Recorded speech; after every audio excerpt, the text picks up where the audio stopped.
you promised. Help Ukraine as you promised. Arm Ukraine now. Arm Ukraine now. Arm Ukraine now. Arm Ukraine now. Arm Ukraine now. Arm Ukraine now. For those of you with keener eyes, you might notice something in my hand right now. It looks a little bit like a pen drive from afar, but in actuality it's a token from our lovely camerawoman here, Ames.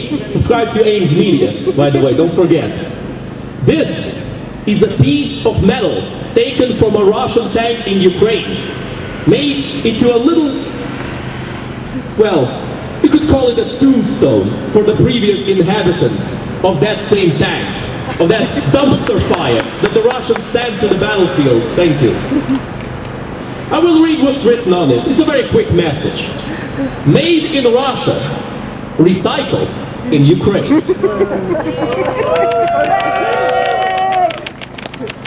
I hope that one day, this will be what remains of the Russian military.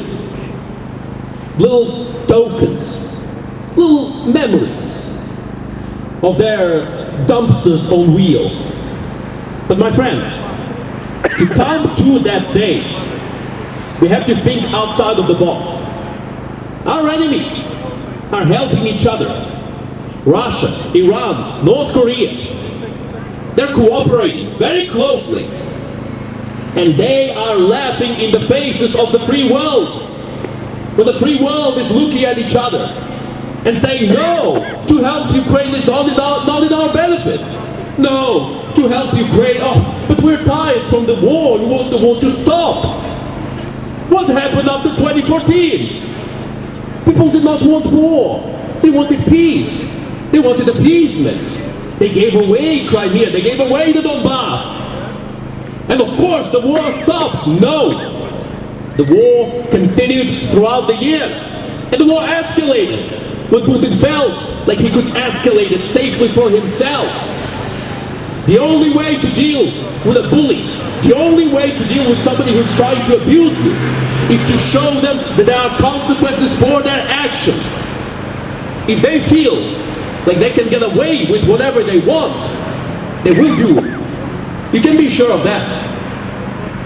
Negotiations with Russia are suicide for anybody involved. Look at Prigozhin. He was on Putin's side. He was fighting for Putin, doing his dirty work for years. And look where that got him. Fell out of the tallest window in the world. Indeed, Putin even showed supposed condolences to Prigozhin's family and congratulated him on his achievements in Ukraine. Of course, Putin does not condemn the crimes that Prigozhin has done. That is not why Putin has killed Prigozhin. Putin has killed Prigozhin because Prigozhin was starting to tell the truth. Because Prigozhin was a threat for Putin's rule in Russia. That is the fate of every single person, every single fool who wants to negotiate with Russia. That would be the fate of Orban, of Fico, of Tucker Carlson, and many others. But I do not believe it will be, because that would be the fate if Putin actually won. But Putin will not win. Putin is bound to lose. The question is, how much more damage do we allow Putin to do before he loses? How many more deaths will he cause? How much more damage for the political structure in the West? How much more dirt is he going to throw at the people of Ukraine and at everybody in the world? This conversation about corruption in the West, this corruption has been exacerbated by the Moscovite regime. This is exactly what they want to do. And yet, there are still those who say that no, we have helped enough. 1%. That is the amount of military help that the US has sent to Ukraine throughout this whole war. 1% of their annual investment in their military. 1%. And we hear this conversation that is too much, that they don't have enough. Do people think we are fools? Do people think that we can't research these things for our own. No, my friends, these lies cannot continue anymore. This infighting, this political idiocy cannot continue. A certain man has said in the past that war is politics by other means. We can reverse that saying, and it is a wise saying indeed.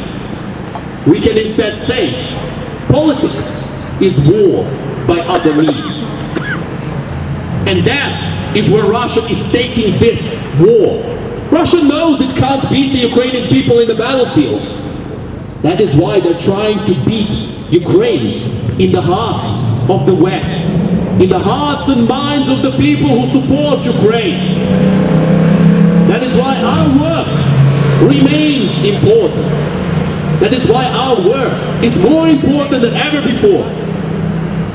Because it is our job to clean up this filth thrown at the Ukrainian people by the Russian terrorist regime. The Russian propaganda machine is in full throttle. That is why we must not stop. And we must do what is right, my friends. And I believe, from what I've seen today, that we will. Slava Ukraini! Героям слава! Slava Nazi! Смерть москалям! Україна! Понад усе! Україна! Понад усе! Україна! Понад усе! Героям України тричі! Слава! Слава! Слава! My friends, we will now wrap up our rally. Thank you all very much for coming. Soon we will have our glorious Ukrainian anthem. But before that, I would just like to ask you one little favor. Could you please stand all together here in the middle? We will take a picture for Azov. A video, a little video. We'll make a little video. So please come here to the middle, agglomerate here in the middle, so that we can see every single one of you here in this little video we're going to make. Thank you.